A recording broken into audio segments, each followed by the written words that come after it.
بسم اللہ الرحمن الرحیم۔ شروع اللہ کا نام لے کر جو بڑا مہربان نہایت رحم والا ہے۔ جو مخلوق آسمانوں اور زمین میں ہے اللہ کی تسبیح کرتی ہے اور وہ غالب ہے، حکمت والا ہے۔ آسمانوں اور زمین کی بادشاہی اسی کی ہے، وہی زندگی دیتا ہے اور وہی موت دیتا ہے، اور وہ ہر چیز پر قادر ہے۔ وہی اول اور وہی آخر، اور اپنی قدرتوں سے سب پر ظاہر اور پھر بھی پوشیدہ ہے، اور وہ ہر چیز کا خوب جاننے والا ہے۔ وہی ہے جس نے آسمانوں اور زمین کو 6 دن میں پیدا کیا، پھر عرش پر جلوہ افروز ہوا۔ جو چیز زمین میں داخل ہوتی اور جو اس سے نکلتی ہے، اور جو آسمان سے اترتی اور جو اس میں چڑھتی ہے، سب اس کو معلوم ہے۔ اور تم جہاں کہیں بھی ہو وہ تمہارے ساتھ ہوتا ہے، اور جو کچھ تم کرتے ہو اللہ اس کو دیکھ رہا ہے۔ آسمانوں اور زمین کی بادشاہی اسی کی ہے، اور سب معاملات اسی کی طرف رجوع ہوتے ہیں۔ وہی رات کو دن میں داخل کرتا اور دن کو رات میں داخل کرتا ہے، اور وہ دلوں کے بھیدوں تک سے واقف ہے۔ لوگو، اللہ پر اور اس کے رسول صلی اللہ علیہ وآلہ وسلم پر ایمان لاؤ، اور جس مال میں اس نے تم کو اپنا نائب بنایا ہے اس میں سے خرچ کرو۔ اب جو لوگ تم میں سے ایمان لائے اور مال خرچ کرتے رہے ان کے لیے بڑا ثواب ہے۔ اور تم کیسے لوگ ہو کہ اللہ پر ایمان نہیں لاتے، حالانکہ اس کے پیغمبر صلی اللہ علیہ وآلہ وسلم تمہیں بلا رہے ہیں کہ اپنے پروردگار پر ایمان لاؤ، اور اگر تم کو یقین ہو تو وہ تم سے اس کا عہد بھی لے چکا ہے۔ وہی تو ہے جو اپنے بندے پر واضح آیتیں نازل فرماتا ہے تاکہ تم کو اندھیروں سے نکال کر روشنی میں لائے۔ بے شک اللہ تم پر نہایت شفقت کرنے والا ہے، مہربان ہے۔ اور تم کو کیا ہوا ہے کہ اللہ کے رستے میں خرچ نہیں کرتے، حالانکہ آسمانوں اور زمین کی وراثت اللہ ہی کی ہے۔ جس شخص نے تم میں سے فتح مکہ سے پہلے خرچ کیا اور جنگ کی، وہ اور جس نے یہ کام بعد میں کیے وہ برابر نہیں۔ ان کا درجہ ان لوگوں سے کہیں بڑھ کر ہے جنہوں نے بعد میں مال خرچ کیے اور کفار سے جنگ کی، اور اللہ نے سب سے ہی ثواب نیک کا وعدہ کیا ہے، اور جو کام تم کرتے ہو اللہ ان سے واقف ہے۔ کون ہے جو اللہ کو نیک نیتی سے قرض دے تو وہ اس کو کئی گنا ادا کرے گا، اور اس کے لیے عزت کا صلہ یعنی جنت ہے۔ جس دن تم مومن مردوں اور مومن عورتوں کو دیکھو گے کہ ان کے ایمان کا نور ان کے آگے آگے اور داہنی طرف چل رہا ہے، تو ان سے کہا جائے گا کہ تم کو بشارت ہو کہ آج تمہارے لیے باغ ہیں جن کے نیچے نہریں بہ رہی ہیں، ان میں تم ہمیشہ رہو گے، یہی بڑی کامیابی ہے۔ اس دن منافق مرد اور منافق عورتیں مومنوں سے کہیں گے کہ ہمارے لیے انتظار کرو کہ ہم بھی تمہارے نور سے روشنی حاصل کریں۔ ان سے کہا جائے گا کہ پیچھے کو لوٹ جاؤ، پس وہاں نور تلاش کرو۔ پھر ان کے بیچ میں ایک دیوار کھڑی کر دی جائے گی جس میں ایک دروازہ ہوگا، جو اس کی جانب اندرونی ہے اس میں تو رحمت ہے، اور جو بیرونی جانب ہے اس طرف عذاب ہے۔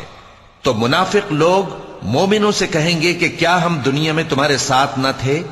وہ کہیں گے کیوں نہیں تھے، لیکن تم نے خود اپنے آپ کو بلا میں ڈالا اور ہمارے لیے گردش زمانہ کے منتظر رہے، اور اسلام میں شک کیا، اور فضول آرزو نے تم کو دھوکے میں ڈالے رکھا، یہاں تک کہ اللہ کا حکم آ پہنچا، اور اللہ کے بارے میں تم کو وہ شیطان بڑا فریبی فریب دیتا رہا۔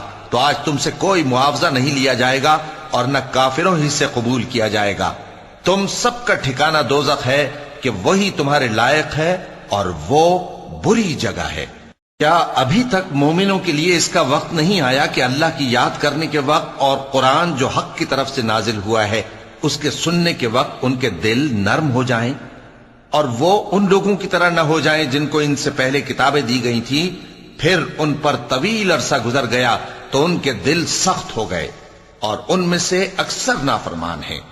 جان رکھو کہ اللہ ہی زمین کو اس کے مرنے کے بعد زندہ کرتا ہے۔ ہم نے اپنی نشانیاں تم سے کھول کھول کر بیان کر دی ہیں تاکہ تم سمجھو۔ جو لوگ خیرات کرنے والے ہیں، مرد بھی اور عورتیں بھی، اور اللہ کو نیک نیتی سے قرض دیتے ہیں، ان کو کئی گنا ادا کیا جائے گا، اور ان کے لیے عزت کا صلہ ہے۔ اور جو لوگ اللہ اور اس کے پیغمبروں پر ایمان لائے، یہی اپنے پروردگار کے نزدیک صدیق اور شہید ہیں۔ ان کے لیے ان کے اعمال کا صلہ ہوگا، اور ان کے ایمان کی روشنی بھی ہوگی۔ جن لوگوں نے کفر کیا اور ہماری آیتوں کو جھٹلایا وہی اہل دوزخ ہیں۔ جان رکھو کہ دنیا کی زندگی محض کھیل اور تماشا اور زینت و آرائش اور تمہارے آپس میں فخر و ستائش اور مال و اولاد کی ایک دوسرے سے زیادہ طلب و خواہش ہے۔ اس کی مثال ایسی ہے جیسے بارش کہ اس سے اگنے والی کھیتی کسانوں کو بھری لگتی ہے، پھر وہ کھیتی خوب زور پر آتی ہے، پھر اے دیکھنے والے تو اس کو دیکھتا ہے کہ پک کر زرد پڑ جاتی ہے، پھر چورا چورا ہو جاتی ہے۔ اور آخرت میں کافروں کے لیے عذاب شدید اور مومنوں کے لیے اللہ کی طرف سے بخشش اور خوشنودی ہے۔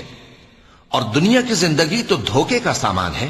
بندو اپنے پروردگار کی بخشش کی طرف اور جنت کی طرف لپکو جس کا عرض آسمان اور زمین کے عرض کا سا ہے، اور وہ ان لوگوں کے لیے تیار کی گئی ہے جو اللہ پر اور اس کے پیغمبروں پر ایمان لائے ہیں۔ یہ اللہ کا فضل ہے، جسے چاہے عطا فرمائے، اور اللہ بڑے فضل کا مالک ہے۔ کوئی مصیبت زمین میں اور خود تم پر نہیں پڑتی مگر پیشتر اس کے کہ ہم اس کو پیدا کریں ایک کتاب میں لکھی ہوئی ہوتی ہے، اور یہ کام اللہ کو آسان ہے، تاکہ جو فائدہ تمہیں حاصل نہ ہو سکا اس کا غم نہ کھایا کرو، اور جو تم کو اس نے دیا ہو اس پر اترایا نہ کرو۔ اور اللہ کسی اترانے اور شیخی بگاڑنے والے کو دوست نہیں رکھتا، جو خود بھی بخل کریں اور لوگوں کو بھی بخل سکھائیں۔ اور جو شخص روگردانی کرے تو اللہ بھی بے نیاز ہے، لائق حمد و ثنا ہے۔ ہم نے اپنے پیغمبروں کو کھلی نشانیاں دے کر بھیجا اور ان پر کتابیں نازل کی اور میزان عدل، تاکہ لوگ انصاف پر قائم رہیں۔ اور لوہا پیدا کیا کہ اس میں اسلحہ جنگ کے لحاظ سے زور بھی بہت ہے اور لوگوں کے لیے فائدے بھی ہیں، اور اس لیے کہ جو لوگ بن دیکھے اللہ اور اس کے پیغمبروں کی مدد کرتے ہیں اللہ ان کو معلوم کرے۔ بے شک اللہ زور آور ہے، غالب ہے۔ اور ہم نے نوح اور ابراہیم کو پیغمبر بنا کر بھیجا اور ان کی اولاد میں پیغمبری اور کتاب کے سلسلے کو وقتاً فوقتاً جاری رکھا، سو بعض تو ان میں سے ہدایت پر ہیں اور اکثر ان میں سے نافرمان ہیں۔ پھر ان کے پیچھے انہی کے قدموں پر اور پیغمبر بھیجے، اور ان کے پیچھے مریم کے بیٹے عیسیٰ کو بھیجا، اور ان کو انجیل عنایت کی، اور جن لوگوں نے ان کی پیروی کی ان کے دلوں میں شفقت اور مہربانی ڈال دی۔ اور ترک دنیا والی نئی بات تو خود انہوں نے نکال لی، ہم نے ان کو اس کا حکم نہیں دیا تھا، مگر انہوں نے اپنے خیال میں اللہ کی خوشنودی حاصل کرنے کے لیے آپ ہی ایسا کر لیا تھا، پھر جیسا اس کو نبھانا چاہیے تھا نبھا بھی نہ سکے۔ پس جو لوگ ان میں سے ایمان لائے ان کو ہم نے ان کا اجر دیا، اور ان میں بہت سے نافرمان ہیں۔ مومنو اللہ سے ڈرو اور اس کے پیغمبر پر ایمان لاؤ، وہ تمہیں اپنی رحمت سے دگنا اجر عطا فرمائے گا اور تمہارے لیے روشنی کر دے گا جس میں تم چلو گے، اور تم کو بخش دے گا، اور اللہ بخشنے والا ہے، مہربان ہے۔ یہ باتیں اس لیے بیان کی گئی ہیں کہ اہل کتاب جان لیں کہ وہ اللہ کے فضل پر کچھ بھی قدرت نہیں رکھتے، اور یہ کہ فضل اللہ ہی کے ہاتھ میں ہے، وہ جس کو چاہتا ہے دیتا ہے، اور اللہ بڑے فضل کا مالک ہے۔ صدق اللہ العظیم۔